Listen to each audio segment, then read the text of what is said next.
Howdy, everybody. Dr. Andy Woods here. I'm the pastor teacher here at Sugarland Bible Church. This is Pastor's Point of View number 341. This is being released on February the 14th, 2025, and we're continuing on with another look into Bible prophecy, the setting of the world stage for Bible prophecy.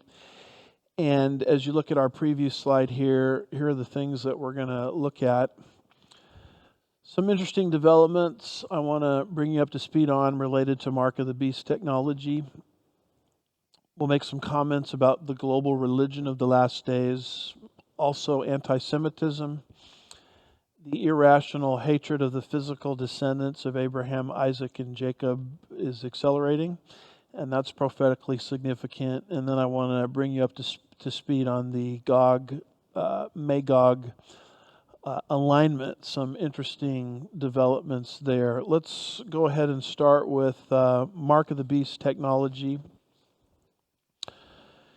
And our biblical entry point to discussing this is the infamous Mark of the Beast passage found in Revelation 13, 16 through 18.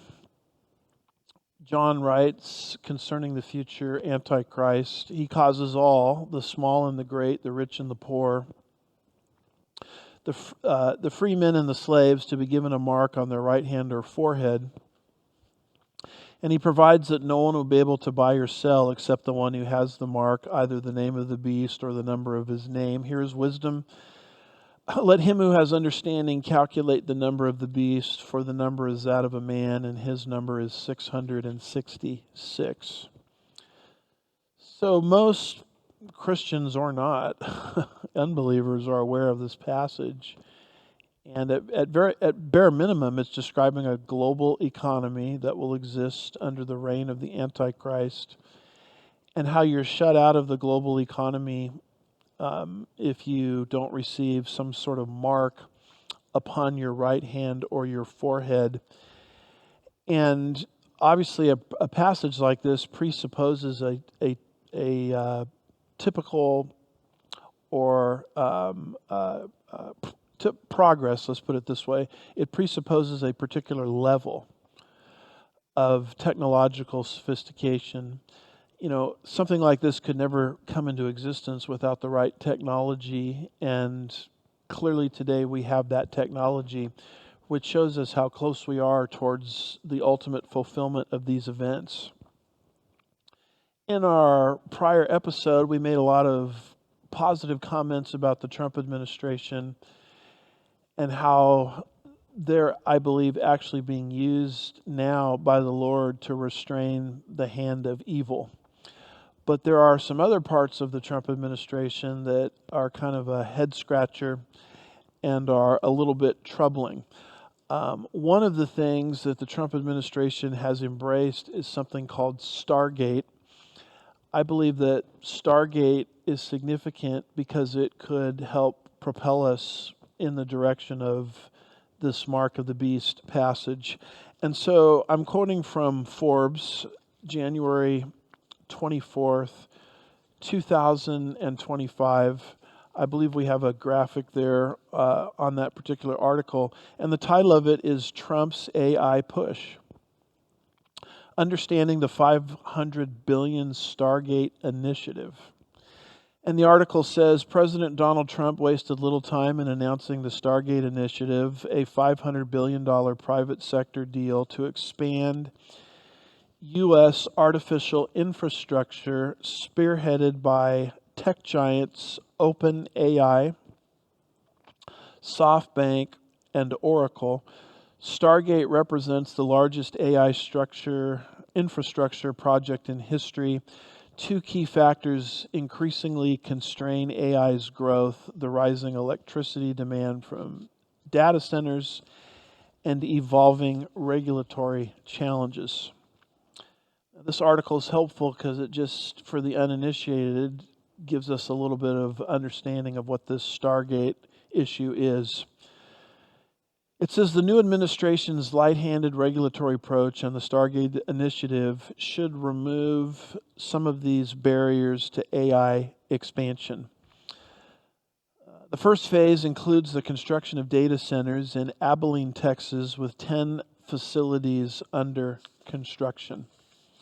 The project aims to prevent U.S. reliance on foreign AI structure and maintain America's technological edge against competitors, notably China. The infrastructure will provide crucial capabilities for national security applications such as cybersecurity enhancements, autonomous defense systems, and look at this one here, folks, AI-powered surveillance. So, although there are many positive things to talk about related to the Trump administration, I would put it this way: Satan always has some kind of backdoor.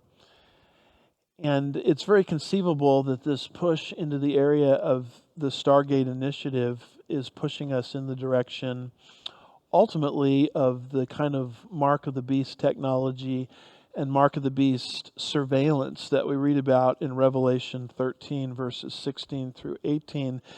And so here I'm very dependent on an article by allisrael.com. This one written by Jacob Rosenberg, January 24th, 2025. And it's an article that brings out the negative aspects of Stargate.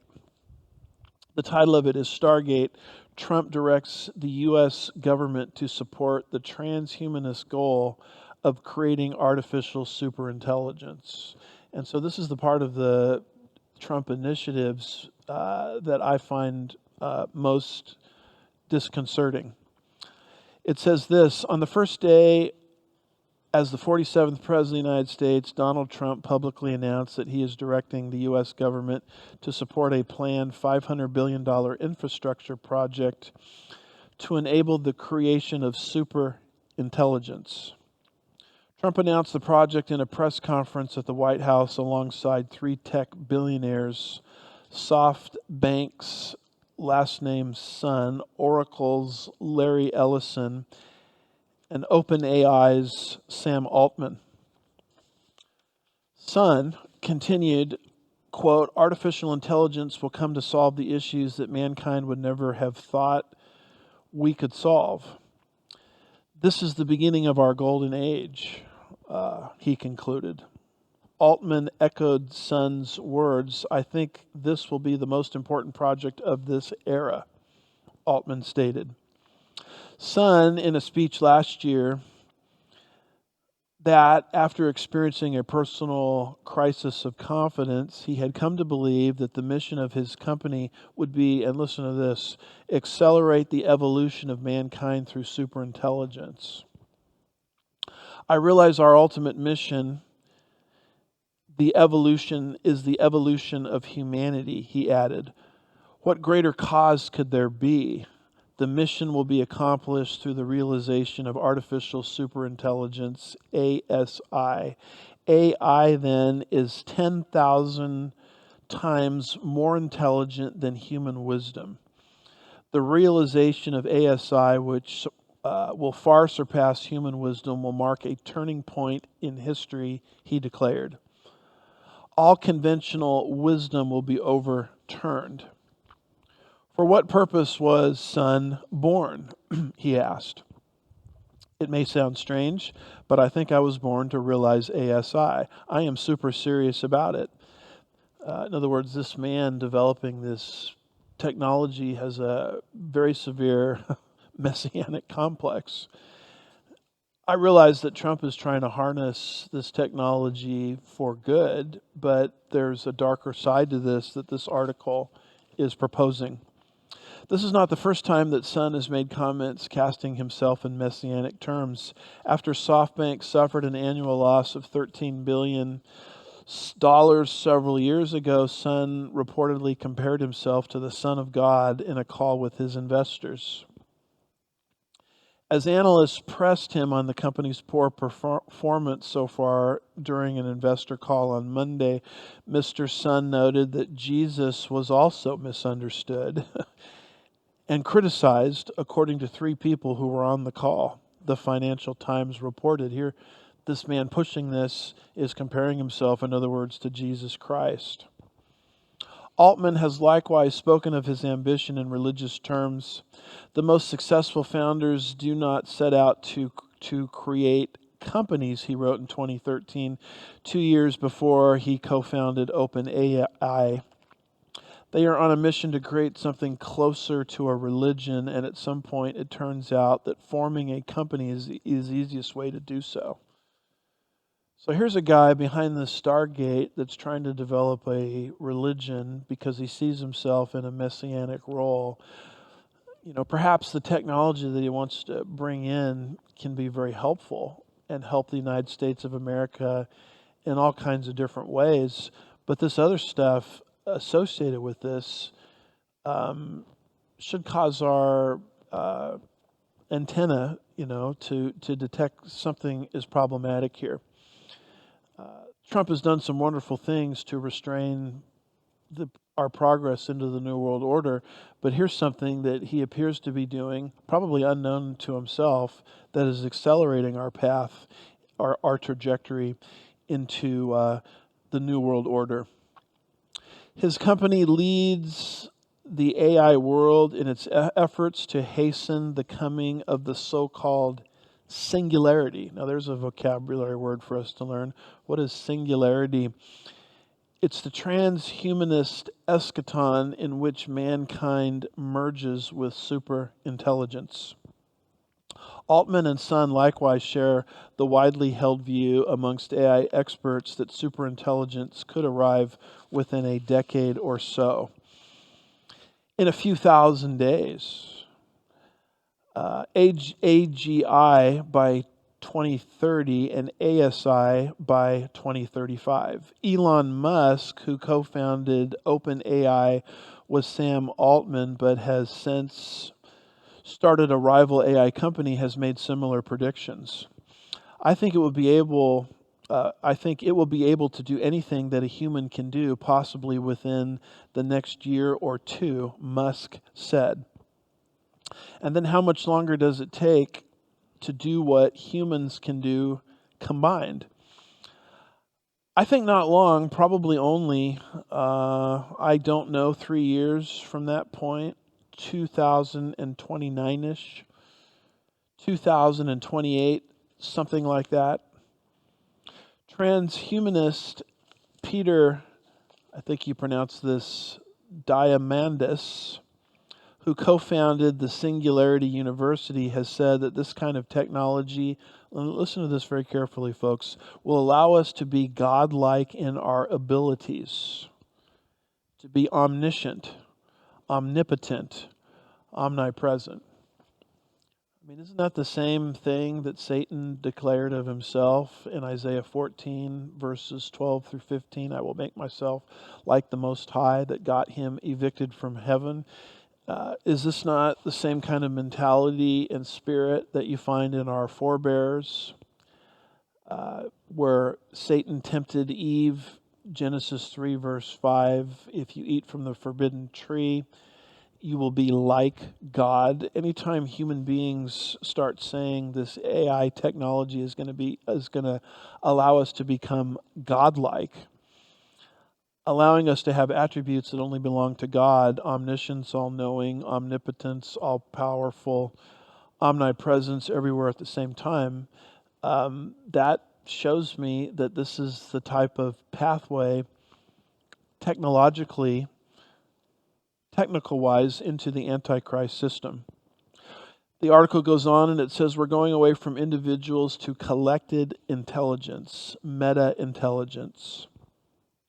President Trump's son-in-law, Jared Kushner, has said that he believes there is a good probability that my generation is, hopefully, with the advances of science, either the first generation to live forever or the last generation that's going to die.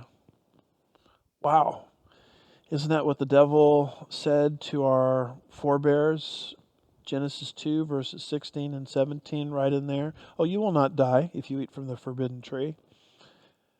I mean, death is still taking us one per customer. The mortality rate is still 100%. Hebrews 9:27 says it's appointed for a man once to die and then to face the judgment. And here are these individuals that are so enamored with technology, meta-intelligence, that they think they can actually circumvent death. President Trump has not said what he believes about superintelligence or if he hopes for a future man-machine merger. So these are not necessarily statements by Trump, but things Trump is opening the door to with his executive order and alignment with Stargate. It says this, and he would not be wrong to back certain uses of narrow AI, which, like most tools, can be used for good. That's probably Trump's motivation in this, but there's a satanic backdoor that we're reading about here. Furthermore, Trump should be commended for rapidly working hard to fulfill his campaign promises, which so Americans rightly hoped for. These are a lot of things that we covered on our prior show, such as upholding the distinctions between men and women, ending DEI throughout the government, leaving the World Health Organization and the Paris Climate Accord for that matter, securing the border, declassifying the JFK, RFK, MLK assassination files. Yet Trump, and here's the point that I'm trying to get at here by bringing this to your attention, has now put the weight of the American government behind a project that seeks to create a digital God. He is now actively enabling the fulfillment of emerging techno-religion's greatest prophecy, the imminent arrival of digital superintelligence through which men will become like God. So as much as I'm a Trump supporter, a Trump voter, as much as I support most of the things that the President of the United States since his inauguration has accomplished, here is a potential satanic backdoor with this alliance that Trump has with Stargate, which has the potential of moving us into what we see in the future concerning technological jurisdiction over planet Earth through Mark of the Beast technology. I mean, this kind of thing through artificial intelligence, artificial superintelligence, to me does not push us away or devolve us, if I can use that word, from the end time scenario. It evolves us or pushes us in the direction of the end time scenario. And so as astute readers of the Bible and as people who are looking for the signs that are going to pave the way for the coming of Jesus Christ, we can take a lot of comfort in the work of the restrainer through Trump, but we can also be discerning and not just carte blanche by everything that the Trump administration espouses. And this issue with Stargate, I think, is probably one of those issues. It's something we need to keep an eye on. While we're on this subject of Mark of the Beast technology, let me bring to your attention one other fast thing. This is a screenshot coming from X, and this particular individual's handle is Jesus is coming back. Obviously a committed Christian and someone that's informed about Bible prophecy. And this is what he said recently. He says, I was recently handed this RFID chip bracelet at work. It is now commonly used in healthcare to unlock computers and bypass logins for electronic charting. Those who have the eyes to see know where all of this is heading. And notice how this is sold to his workplace in the realm of convenience. I mean, think of not having to log in, remember your password, get your password wrong, try to spell out your password and you're off by one digit and you can't remember to put some kind of punctuation mark at the end, so you're locked out. All of the frustrations that we run into with all of these electronics that surround us. I mean, think of having some kind of bracelet where there's one code, and as long as you have this bracelet, by the way, which goes on your hand, on your wrist, that's what Revelation 13, 16 through 18 predicts, something on your right hand or your forehead that gives you access to everything.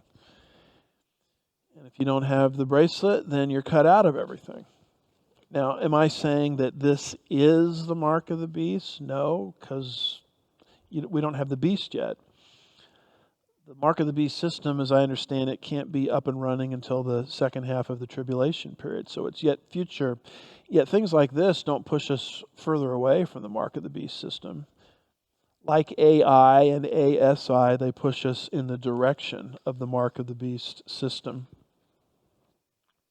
So with all of that being said, let's go to our next major area here, our next bullet point, and this has to do with global religion. The Bible anticipates a global religion in the last days. Notice the book of Revelation, chapter 17 and verse 15. John writes, "And he said to me, the waters which you saw where the harlot sits are peoples, multitudes, nations, and tongues." So there's two sources of imagery or symbolism here. Number one, the waters. Number two, the harlot. The harlot is always in the Bible symbolic of false religion. Anti-Bible, anti-God religion. Religion is the enemy of Christianity. Jesus reserved his harshest criticism for the religious leadership of his day. Read Matthew 23, and you can see it very clearly. The very first murder in human history was accomplished through the hands of a religionist named Cain. He devised his own way of coming to God, and his sacrifice was rejected. His brothers, Abel, who came to God God's way via blood sacrifice. You'll read all of this in Genesis 4. His sacrifice was accepted. Cain was so angry that his brother's was accepted and his was rejected that he rose up and he murdered his brother. So the first murder in human history relates to the whole subject of religion. Religion has never been the friend of God's people. And so the harlot is a false religion of the last days. And the second piece of imagery is the waters. The waters are multitudes, peoples, nations, and tongues, according to this verse. And you track those same nouns throughout the book of Revelation, like in Revelation 5 and verse 9, and you'll find that they always refer to the great totality of humanity. So this is talking about a false religion in the last days that will have a universal presence, universal jurisdiction over the thoughts of all of the peoples of the earth, one world religion. And the truth of the matter is you can't have the New World Order without a one world religion. Just think of it as a three-legged stool, the New World Order. A stool supported by three legs. You take one leg away and the stool falls over. So the New World Order is going to have an economic angle. We see that being built. It's going to have a political angle. We see that being built. And it's also going to have a religious angle. And I'm trying to make the point here that we see that third one being built constantly through religious figures who kind of add a Christian veneer to New World Order talk. You know, the surrender of the sovereignty of nations to some sort of global power. They kind of dress that up in spiritual language. The eradication of the nation state, because the nation state doesn't have enforceable borders anymore. They kind of dress that up in religious garments. Paul predicted this as well in 2 Timothy chapter 3 and verse 5. I believe that we have those verses that we can put on the screen. 2 Timothy chapter 3 verse 5, Paul predicted holding to a form of godliness, although they have denied its power. So, you're basically dealing with a form of godliness. It's spiritual in nature, but it just doesn't have the power that you find in truth. It doesn't have the power found in Scripture. It doesn't have the power found in solid doctrine. It doesn't have the power found in the gospel. And yet, it's very, very religious, and it seems very, very spiritual. I mean, this is the kind of thing that we can expect to accelerate as we get closer and closer to the end times scenario. So with all of that being said, I want to introduce you to Archbishop Vigano, if I'm pronouncing that right. This is an article that comes from the Gateway Pundit, and the title of this is Archbishop Vigano Exposes Global Elites' Hypocrisy, How Religious and Civil Leaders Profit from Illegal Immigration and the LGBTQ Agenda. This is dated January 23rd, 2025. Now let me introduce Vigano to you for a minute. He basically, within the Roman Catholic Church, is a conservative, a nationalist, trying to expose the Pope's kind of globalist Marxist worldview. He's like kind of a rebellious, I guess we would say, archbishop within the existing Roman Catholic system. And he's very interesting because he exposes the New World Order. Of course, he's Roman Catholic. He promotes Roman Catholic theology, which I do not promote, nor do I embrace it. But he's a very interesting voice to listen to, because he exposes how far along the Roman Catholic Church is in this area of trying to, with the current Pope, put sort of a Christian spiritual veneer on the New World Order agenda. And so notice what he says here in this article. It says, when the servants of the globe, and this is a piece that he wrote on his own. This is not about him. This is his own writings, Vigano's writings. When the servants of the globalist elite placed at the top of the institutions, both civil and religious talk about welcoming illegal immigrants, they do not tell you that they make huge profits from the management of immigrants.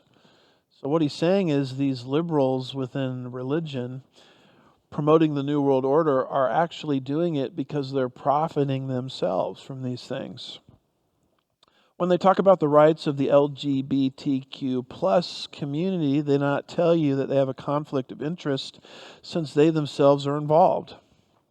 When they talk about going green, they do not tell you about the non-disinterested investments in the alternative energy sector.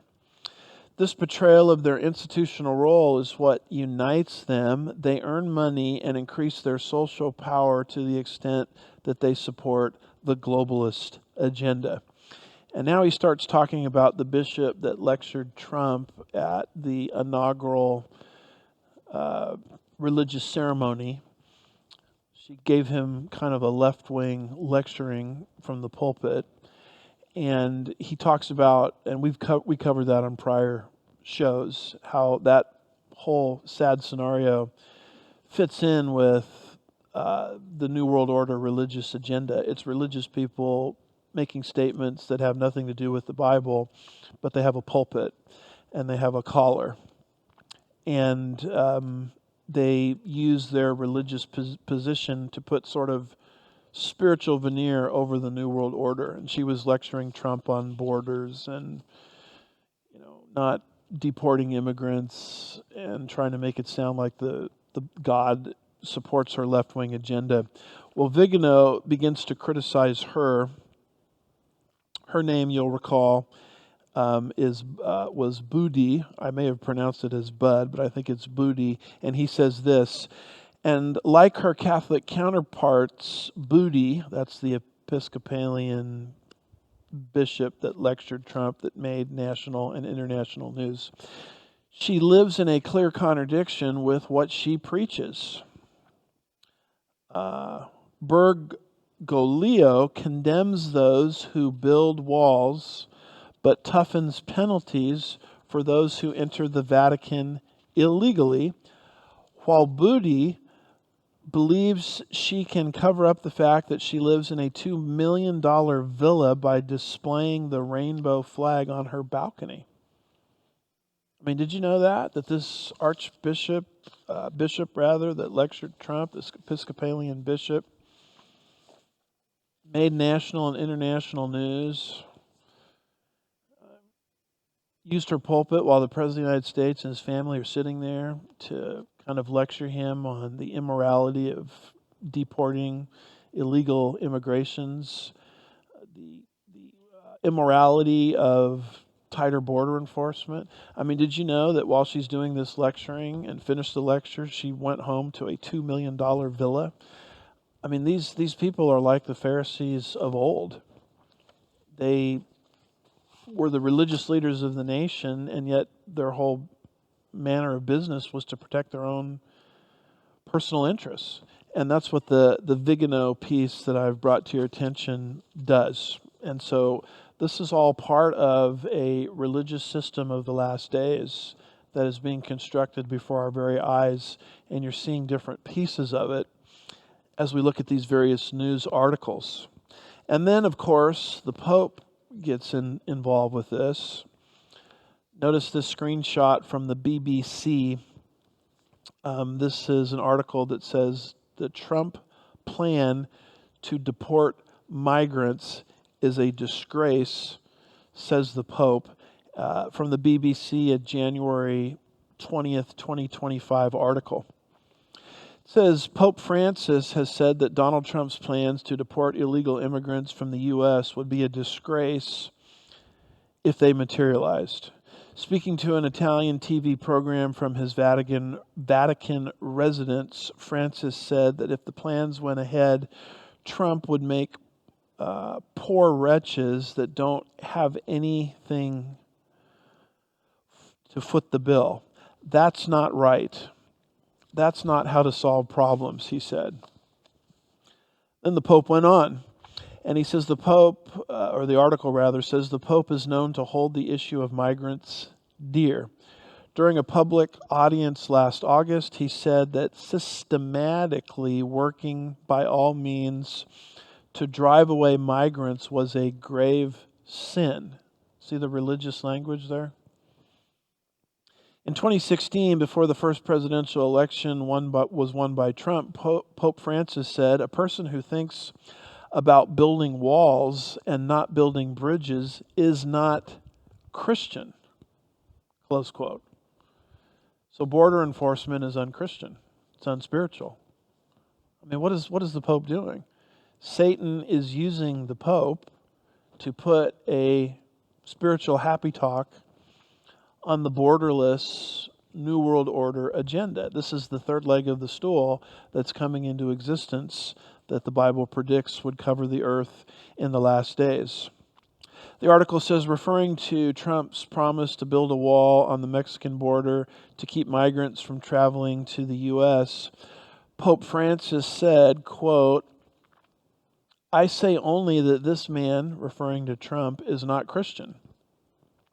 If he has said these things like that, we will see if he said things in that way, and I will give him the benefit of the doubt," close quote. In other words, a nationalist, America First agenda, which goes against the New World Order, is unspiritual. This is what comes across the pulpit in that church, and I put church in quotation marks, that Trump was in when he was lectured by the Episcopalian bishop. This is what is coming across in Roman Catholic circles with the current Pope. This is what Vigano is exposing within the Roman Catholic system, being a sole voice of sanity or conservatism or nationalism. And we shouldn't be shocked by these things, because the Bible says these kinds of things will accelerate. In fact, John's Gospel, I think it's chapter 16, around verse 2, Jesus said to the disciples that the time is going to come when people are going to kill you. And while they are killing you, they will think that they are doing God a service. That's the power of religion. And that's the false religion of the last days. I very much appreciated Tom Homan's response to the Pope. This is an article from Newsmax, January 24th, 2025. It says Homan, Trump's border czar, to the Pope. Keep in mind that Homan is Roman Catholic himself. So the Pope should stick to fixing the Catholic Church. Border czar Tom Homan joined Rob Schmidt tonight to react to remarks that the Pope made this week, calling mass deportations being carried out by the Trump administration a disgrace. Homan countered that the Catholic Church is a mess. Well, let me give a message to the Pope. I'm a lifelong Catholic. I was born Catholic. I've been through Catholic doctrine, he said. Look, you only concentrate on fixing the Catholic Church first of all. He's got a big problem there. It goes on, Homan says, and in the Vatican, they have a wall around the Vatican. If you legally enter the Vatican, the crime is serious. You know, you'll be charged with a serious crime, be jailed. So he can protect the Vatican where he lives. He can build a wall where he lives, where American people are not allowed to do that, he said, or asked. Securing the borders saves lives. He needs to understand that when we secure the border, when less people come, less women get raped by the cartels, less children die in the river, less Americans die from fentanyl overdoses. He ought to stick to the Catholic Church and fix that. That's a mess, he said. Great, and I say to that, great response from border czar Tom Homan. If you want to fix problems, Mr. Pope, don't look at the Trump administration. Look at the whole Roman Catholic mess and fix that first. And by the way, sir, the Pope, you're a hypocrite because you live yourself behind a wall. Now, I've been to Vatican City twice. I can't tell you the number of metal detectors and things of that nature that you have to pass through just as a tourist, to get into and see what they have there in Vatican City. And isn't it hypocritical for the Pope to live behind a wall like that and at the same time say that borderless is somehow spiritual? I mean, if it's that spiritual, then tear down the wall that you live behind, Pope Francis. And, the Democratic Party, to get into the Democratic Convention 2024, people have told me that you had to pass through 8 screenings, 8 metal detectors to make sure that you weren't armed and dangerous. And yet this is the same party that argues for a borderless America. I mean, these people obviously don't live by the same rules that they promote for others. But my point I'm trying to get at is notice the spiritual happy talk on it. And that's the third leg of the stool of the New World Order.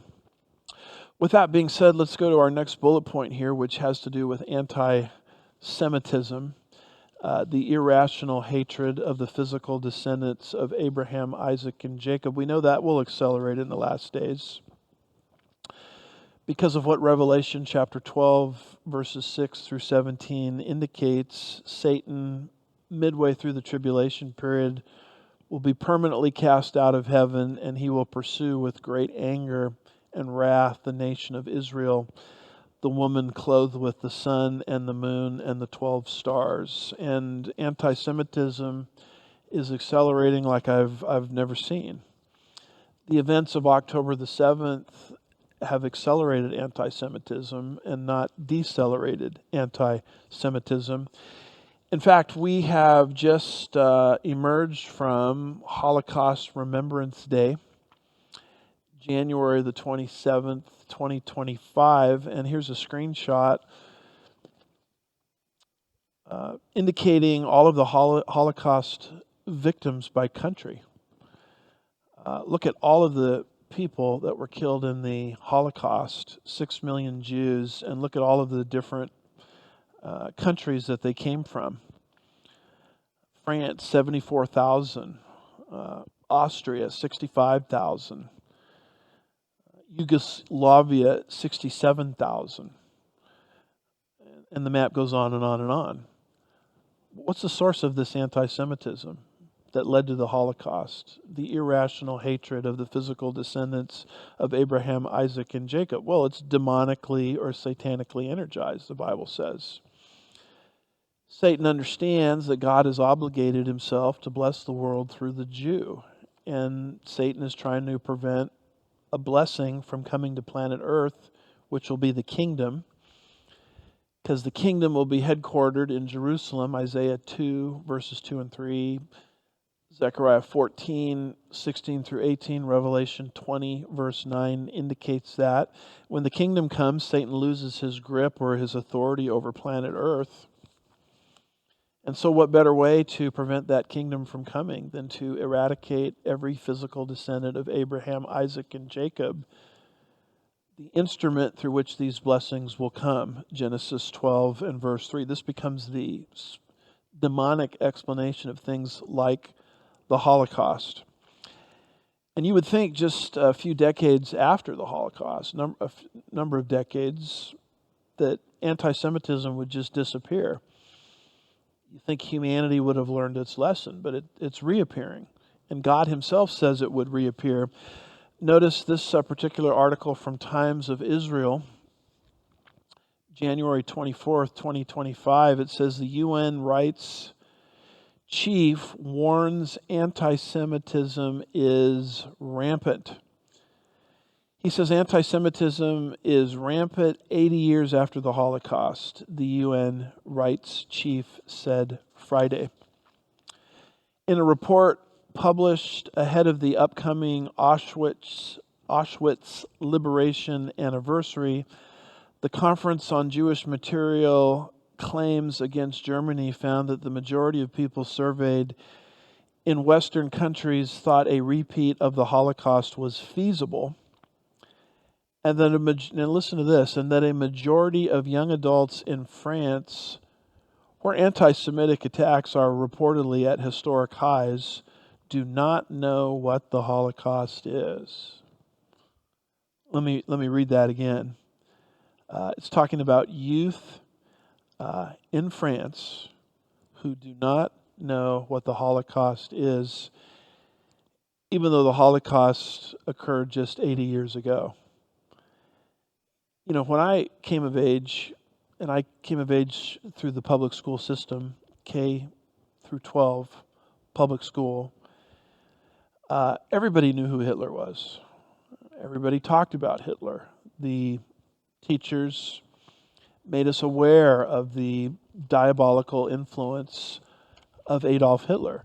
And here today, you're in a situation in France where anti-Semitism is rising to unprecedented levels, and you ask the majority of the youth, tell me about Hitler, tell me about the Holocaust, and they don't know a single thing about it. How does the saying go? Those who don't learn from history are condemned to repeat it. And this is a tragic thing, but it's a prophetic thing. You know, this is what God said would materialize at the end of the age. And so this trajectory, not just into global technology, not just into global religion, but also into global anti-Semitism, shows us where we are and how close we are on God's prophetic horizon, God's prophetic timetable. And one other bullet point we'll bring to your attention in this particular episode is a little bit of information here on the GOG-MAGOG alignment. And here's a map that we frequently use. And here we're talking about the different players that will invade the land of Israel in the last days, two of which are Persia or Iran, and also Turkey. Turkey is known in Ezekiel's prophecy, Ezekiel 38 and 39, given 2,600 years ago as Meshach, Gomer, Tubal, and Togarmah. And you might be wondering, how do you know Persia is Russia? Persia is Iran in Ezekiel's prophecy. How do you really know that Meshach, Tubal, Gomer, and Togarmah represent Turkey in Ezekiel's prophecy of the invaders of the land of Israel in the last days? So to help with that, I would direct you to my book, The Middle East Meltdown, which will give you the documentation on that.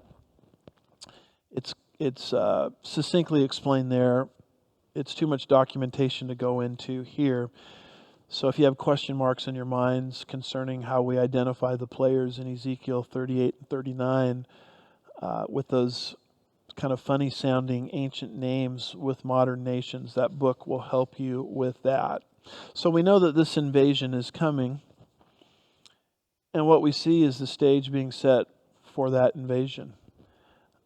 Iran and Turkey, just two of the players, are exactly in position with the right ferocious mindset to invade Israel. And beyond that, Iran and Turkey regularly are cooperating with each other. It's not just the nations coming into existence against Israel, it's those very nations in constant alliances with one another. And I'll bring one of those to your attention. This particular article, dated February the 3rd, 2025, comes from the travellandtourworld.com. And this is what it says concerning the alignment between Turkey and Iran, which we would expect if we're this close to the fulfillment of these prophecies.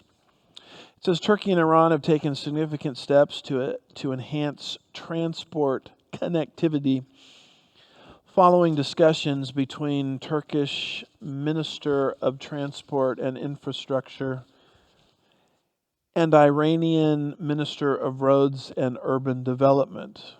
The two nations have committed to strengthening road, rail, and air links, reinforcing their role as key transit hubs for regional trade and travel. The article says, additionally, discussions covered the development of a railway corridor, a crucial transit route linking Turkey to Iran and beyond. So the linkage of those two countries is really astounding. But it's not astounding as they're linking transport-wise, as they're linking corridor-wise, because God says they'd cooperate in their invasion against Israel. These kind of links are expected, therefore. So Iran and Turkey, with their hostility towards Israel, are in place, and they're cooperating with each other. Things are changing so fast, it's hard to keep up with it all. Turkey was the place at one time that Israelis took their vacations. Those days are gone. And now we've given articles in the past where Israeli intelligence is saying that Turkey is now a greater threat to Israel than is Iran. Iran being the number one state sponsor of terrorism around the world. Keep in mind that Iran, Persia in Ezekiel's prophecy, was at one time an ally of Israel and was an ally of the West. But everything changed with the deposing of the Shah in 1979 and replacing him with the Ayatollah. And at that point, Iran became a Islamic Shiite theocracy, hostile to the West, hostile to Israel. In fact, 2 times last year, Iran blatantly launched projectiles from Iran into Israel. So Iran is no longer operating covertly against Israel through the Houthis and Hezbollah, but has the mask off completely and is very hostile to Israel. And so my point is, as much as people say things are falling apart, they're really not falling apart. They're falling into place. They're falling into the identical pattern that God predicted in His Word 2,600 years ago in Ezekiel's prophecy. One other quick thing on Iran. Here's a screenshot from Trump's Truth Social. This is something Trump said a couple of days ago. He's just reading the first sentence here. He says, "I want Iran to be a great and successful country, but one that cannot have a nuclear weapon." And he's acknowledging here how close the Iranians are towards the acquisition of weapons of mass destruction, nuclear weapons. I mean, think of the tragedy of that. An atomic, so to speak, Ayatollah who thinks that he can accelerate the coming of the Mahdi in his Shiite Islamic belief system by causing chaos in the world. Think of someone like that going nuclear. And we know that Iran has been moving very aggressively in that direction. Things sped up, in my opinion, in the Obama years and the Biden years. Trump is trying to sort of slow things down, but this is the kind of world that we're living in, with an aggressive, belligerent, empowered Iran. And it doesn't surprise any reader of God's word, because God said, keep your eye on Turkey, keep your eye on Persia. They will become very anti-Semitic, anti-Israel, anti-Western in the last days. So that's our show for today. We had a chance, as we put up our review slide, to look at the whole subject of global religion, anti-Semitism, the Gog-MAGOG invasion and alignment. And even before we got to those three things you see on the screen, we had a chance to talk about technology, Stargate, artificial intelligence, etc., moving us in the direction of what we would call Mark of the Beast technology. So with all of that being said, just by way of closing, we want to draw people's attention to Titus 2, verse 13. We want to end with a note of optimism, where it says, looking for the blessed hope and the appearing of the glory of our great God and Savior, Jesus Christ. Before the wrath of God hits planet Earth in the 7-year tribulation period, we have a promise from the Lord that He will come to rescue us from planet Earth in the rapture before the wrath of God hits. And the way to be tied into this promise and countless other wonderful promises that the Lord makes us is simply to place one's personal faith in the finished work of Jesus Christ for the forgiveness of their sins. We're no longer trusting in ourselves, our religiosity, our good works to save us. We're trusting exclusively in the completed transaction of Jesus. And once we do that, trusting in what He did, which is another word of saying believing, we become children of God. Our sins are forgiven. We're tied into wonderful promises, including this one here, the soon coming of the Lord for His church. I hope many people within the sound of my voice, even as I'm trying to articulate these things, are now placing their personal faith in Christ for salvation. I would invite you to go to the App Store and download the Andy Woods Ministries app, where you can catch all of our content, past and present, on that particular app. I would also invite your attention to go to your search engine, wherever it is you get your podcasts, and type in Andy Woods Ministries into the podcast search engine and enjoy Pastor's point of view in podcast format. I would also encourage you to go to the Andy Woods Ministries website, andywoodsministries.org, to catch all of our past and current regularly uploaded content. Just go to, there's a conspicuous way, as you can see from the screenshot there, to sign up for our show notes. So every time we post a Pastor's Point of View show, these notes that I read from will show up in your inbox, and you can examine these articles for yourself. So sign up on our website for our free newsletter that allows you to do that. And all of this information, we put out for free because we're in the business of trying to educate God's people and our world concerning Scripture, concerning prophecy, and concerning the end times. I'm also the president of a seminary, Chafer Theological Seminary. If you're interested in seminary training, go to chafer.edu to learn about that. Beyond that, our new Chafer Theological Seminary Journal, Volume 15, Number 2 is available. If we can rotate the slides, there's a screenshot there where you can access that journal in electronic form, completely free, cutting-edge articles, defending the type of theology that we, promote here on this program, and the type of theology that we promote at Sugar Land Bible Church. Beyond that, I want to remind you of our rapidly approaching and upcoming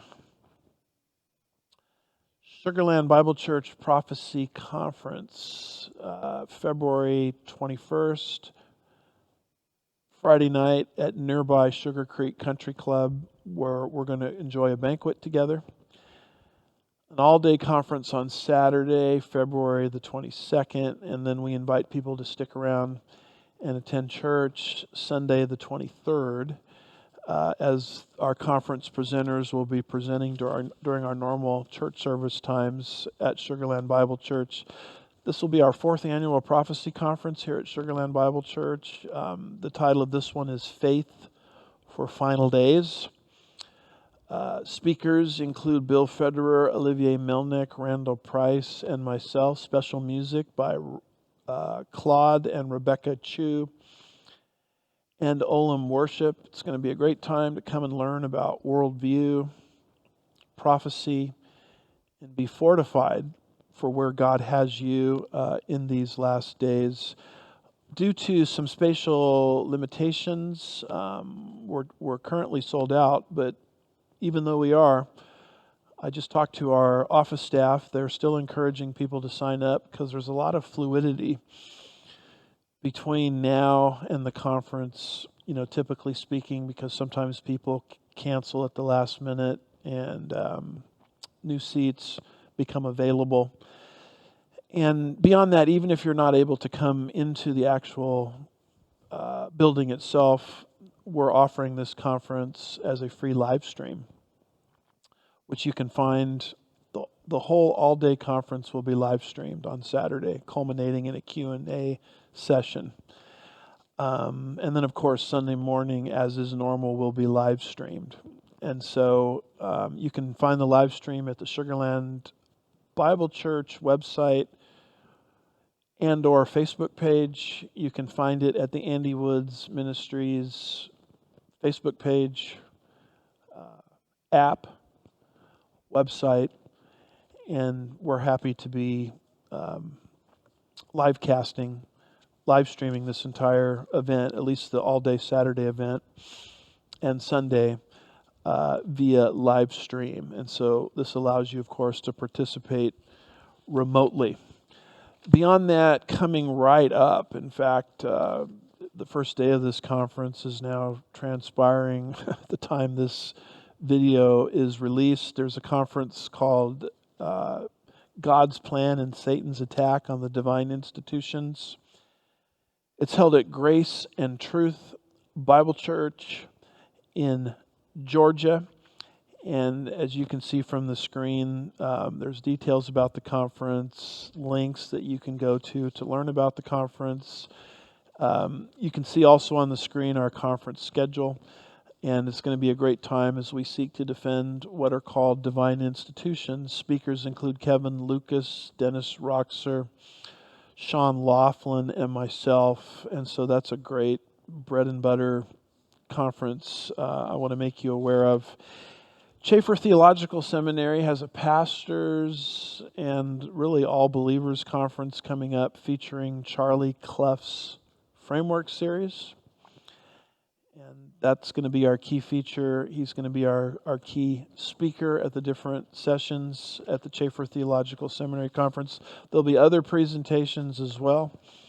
You can see from the screen here the other speakers that will be included: Jacob Heaton, Thomas Ice, Paul Miles, Ray Mondragon, Dane Rogers, Jeremy Thomas, myself, Amos and Jen Walk, if I'm pronouncing that right.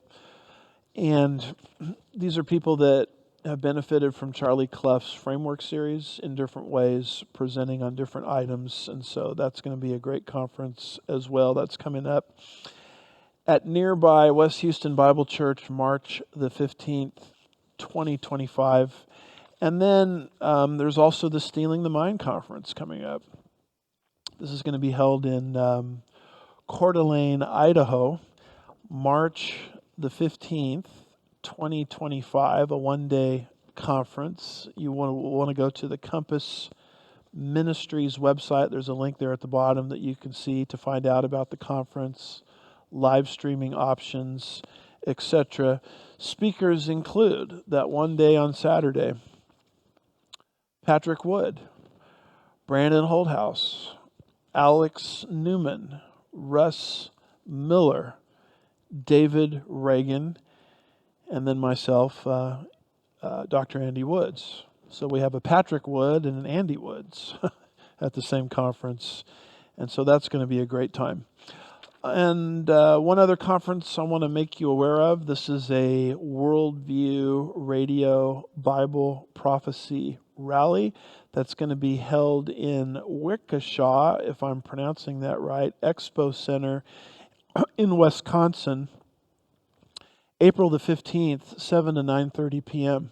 And that's going to be Brandon House and myself doing two individual full-length messages that will be probably an hour each, covering prophecy, the end times, current events, the culture war.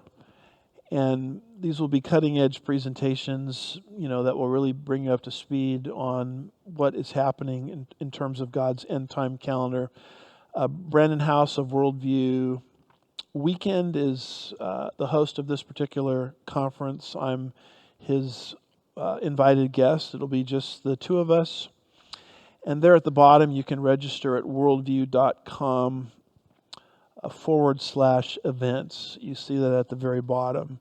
So I want to make you aware of that conference. And one other fast thing, my book, which a lot of people, myself included, but many others labored to produce, me being the author, but there's a lot more that goes into a book than just writing it. There's a whole team involved, and the team worked very hard to get this book out. It's called The Bible and Your Vote: Biblical Principles for Any Election. And this book will tell you how to vote biblically. It won't tell you who to vote for. It doesn't get into modern parties and modern candidates, but it just is a topical Bible study, sort of explaining the way God thinks on key issues that we as voters regularly face in state, local, or federal elections. And you might be saying to yourself, well, voting, isn't that in our past? We're finished with the election. Well, folks, the midterms will be here before you know it. And so now is the time to equip yourself related to how to vote biblically. That's all I have for today. Thank you for watching Pastor's Point of View. Thank you for listening to Pastor's Point of View. And Lord willing, we'll see you next time. God bless you.